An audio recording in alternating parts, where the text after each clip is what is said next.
This tank had been stolen from a local military base by a man with previous military training. No one knows for sure what he was trying to do, but the theory is that he was heading for government buildings in downtown San Diego. The scary part was that it was obvious that the suspect was familiar with the tank. We immediately got information that there were no munitions in the tank. However, if he could get to the tank, get the tank out, there was no reason to believe that he couldn't get a large shell into the cannon of the tank. In those films, you see all the vehicles behind, which are all police vehicles, keeping the public at a safe distance.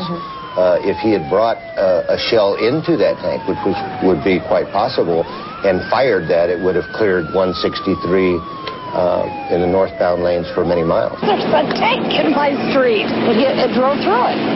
I mean, it demolished it. It was my van. Yeah, he pushed it all the way down here. He wanted to do it. He saw it in his eyes. He was having a good time, so...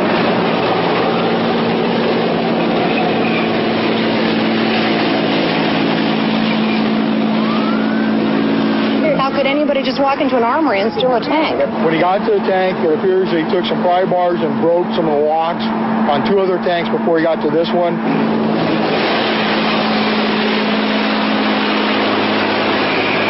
Up in a tanker bar. We can stop it with a tanker bar. The police weigh up their options. One was to enter the compartment not knowing if the individual was armed. 2, they could have used gas. They thought about it. They decided not to.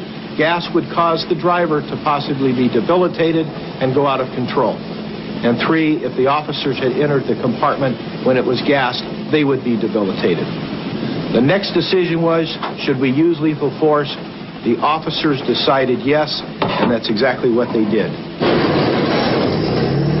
The officer somehow got the hatch open and ordered the driver to stop. They were afraid that he would get the tank off the barrier at any moment. He resisted and was shot dead.